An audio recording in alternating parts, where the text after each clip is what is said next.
हमारे साथ कांग्रेस की ओर से भारी मुखालफत की जा रही है वजह साहब यूसीसी की। देखिए, कांग्रेस पार्टी को मुखालफत करने का हक है क्योंकि हम विपक्ष में हैं। अगर समाज का कोई वर्ग हमसे अपनी कोई शिकायत रखता है तो हम उन शिकायतों के आधार पर उनकी पैरवी करने की कोशिश करते हैं।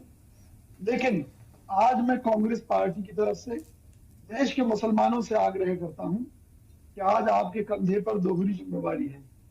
दोहरी जिम्मेवारी यह है कि भाजपा चाहती है कि देश के मुसलमानों को किसी तरीके से उंगली लगा लगा कर भड़काया जाए और उन्हें भड़काकर देश के हिंदुओं को बहकाया जाए, देश के हिंदुओं को खतरे में बताया जाए, जिससे कि 2024 के चुनाव की तैयारी की जा सके। मैं देश के मुसलमानों से आग्रह करता हूं कि समान नागरिक संहिता के मुद्दे पर बिल्कुल भी विरोध ना करें। क्यों ना करें? क्योंकि आपने सुना होगा कि जब मियाँ बीवी राजी तो क्या करेगा काजी। आज भी बहुत सी कम्युनिटी ऐसी है देश भर में जिनके अपने रीति रिवाज हैं, अपने कानून हैं। सरकार ने बेशक कितने कानून बना दिए हों, लेकिन वो लोग अपने ही तरीके से अपनी जिंदगी जीते हैं। इसी तरीके से जिन चीजों के लिए अगर मुस्लिम समाज के लोग एग्री हैं आपस में, तो उनको लेकर फिर कोई कानूनी कार्रवाई की बात ही नहीं आएगी।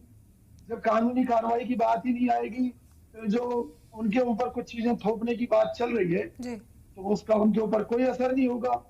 देश के मुसलमानों को समझना पड़ेगा कि भाजपा चाहती क्या है।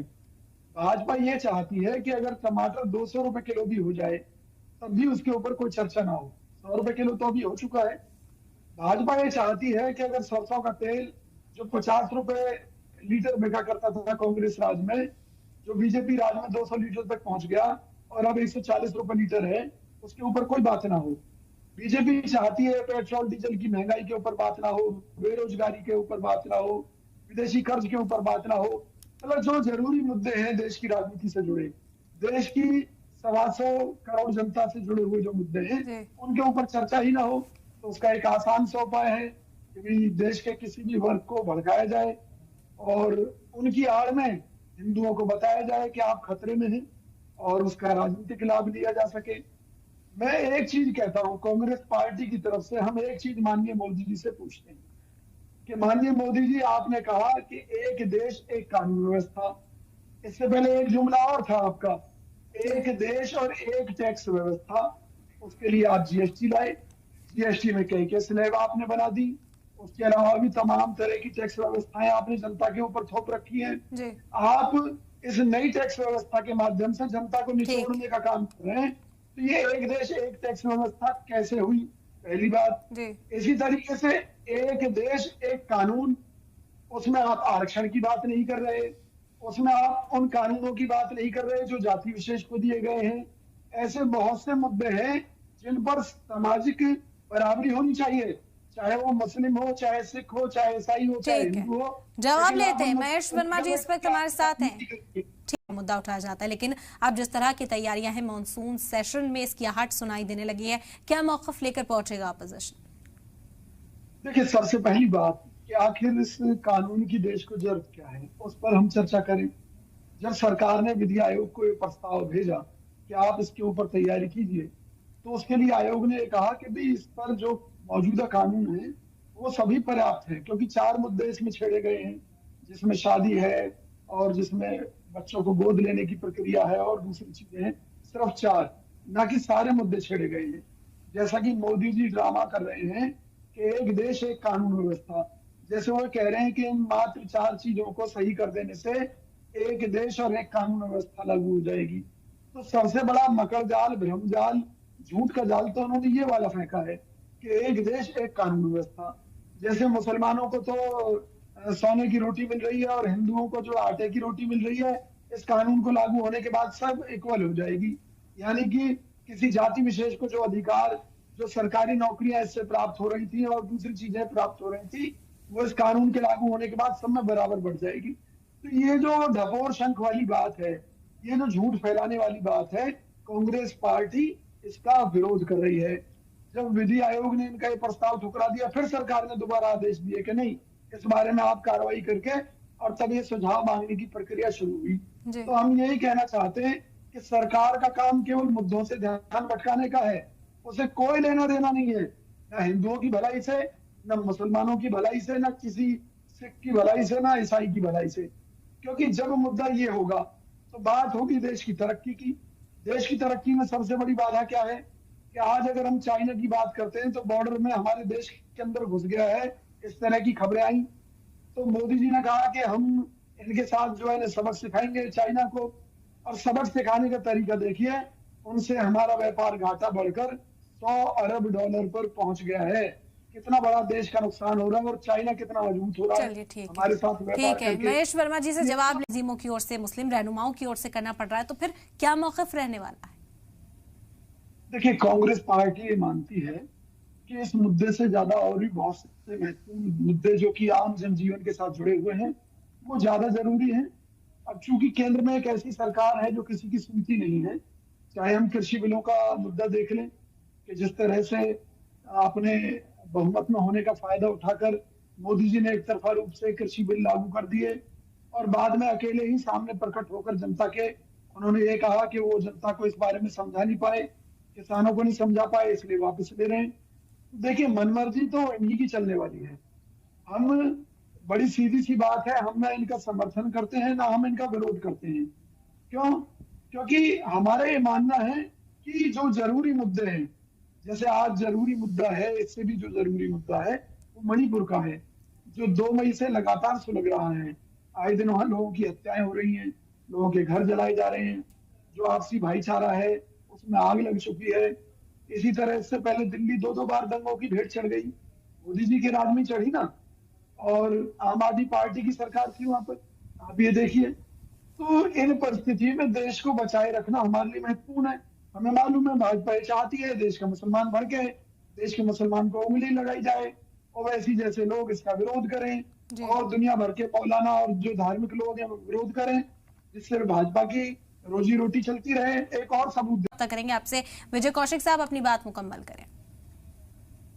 ये कहना चाह रहा हूँ कि देखिए, मणिपुर इतना इम्पोर्टेंट मामला है, उसके ऊपर कोई बात नहीं हो रही मोदी जी द्वारा।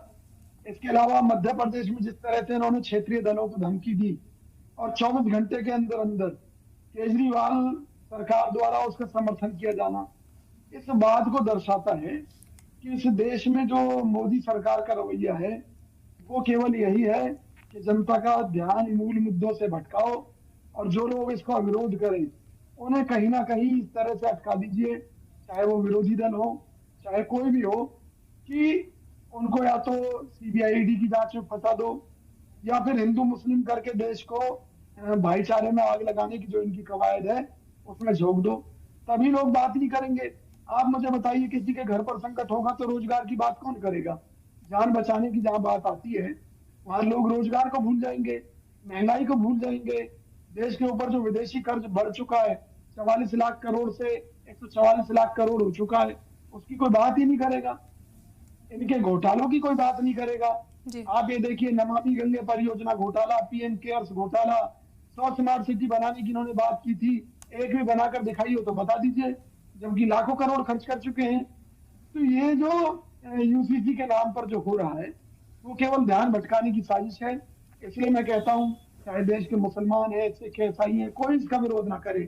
इनको जो मनमानियां करनी है कर लेने दीजिए, समय आएगा इन सब चीजों की दोबारा से समीक्षा होगी और देश की जनता के हिसाब से चलेगा। ठीक है, मुखालफत तो बहरहाल चल रही है, विजय रखा गया। यह इसलिए रखा गया है कि हमें ये देखना होगा कि केंद्र में कौन सी सरकार है। भारतीय जनता पार्टी की सरकार है जो कि जातिवाद की राजनीति करती है, जो हिंदुओं को बरगलाती है कि वो हिंदुओं के हितों के लिए पैदा हुए हैं कथित रूप से।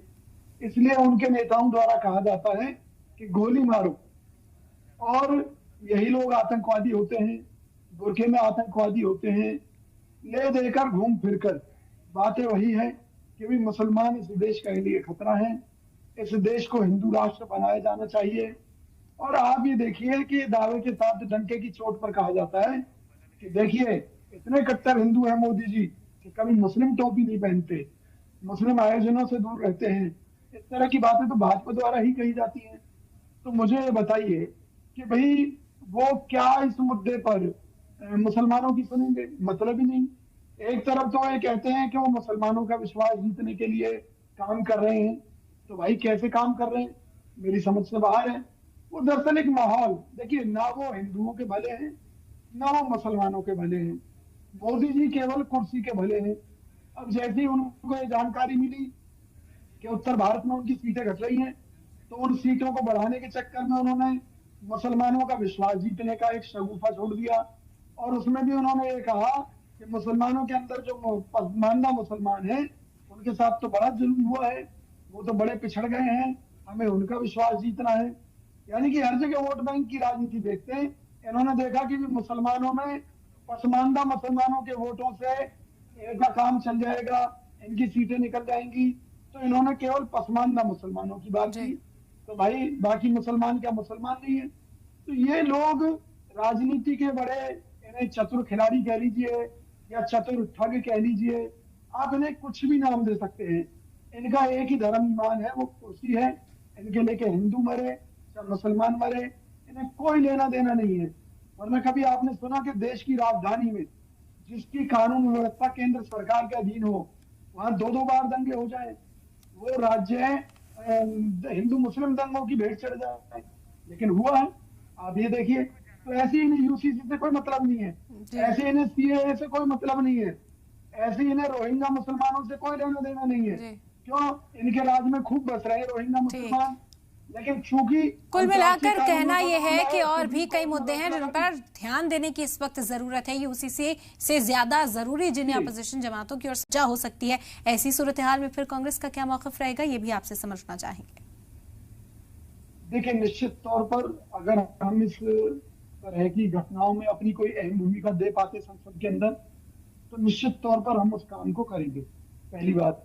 दूसरी बात, देश की जनता को भाजपा आज भी कोई जवाब देने की स्थिति में नहीं है कि भाजपा के अनेक नेता एक तरफ तो ये कहते हैं कि गौ मांस खाना उनका अधिकार है, दूसरी तरफ भाजपा के अधिकांश नेता ये कहते हैं कि गौ हमारी माता है और पूरे देश में जो है गौवध अधिनियम लागू होना चाहिए। तो सबसे बड़ा मुद्दा ये है कि देखिए, एक पार्टी में एक मुद्दे पर एक राय नहीं है। वो चाहती है कि देश के सभी लोग एक मुद्दे पर एक राय रखें जी। और असलियत में तो वो चाहते ही नहीं है। वो तो ये चाहते हैं मुसलमान जितना विरोध करेगा किसी भी मुद्दे पर, उससे बीजेपी को फायदा होगा। यही कारण है कि वो हर चीज केवल थोपना चाहते हैं। मैं दावा करता हूँ मुसलमान जितना विरोध करेगा उसके बावजूद भी ये कानून लाया जाएगा, लागू किया जाएगा, क्योंकि भाजपा यही चाहती है और वो यही चाहती है ज्यादा से ज्यादा विरोध हो। अरे मैं ये कह रहा हूँ कि भाई अगर कोई हमारे देश में आग लगाना चाहता है और उसे एक मुद्दा चाहिए, अगर मुसलमान देश का मुसलमान उनसे वो मुद्दा ही छीन लेगा तो क्या होगा? कल को यही भाजपा वाले कहेंगे कि नहीं यार, इस कानून की तो जरूरत ही नहीं है जी। तो देश के मुसलमानों के ऊपर बहुत। लेकिन विजय साहब, इस बात से तो आप ये कह रहे हैं कि तस्लीम कर लिया जाए जो भी फैसला किया जा रहा है।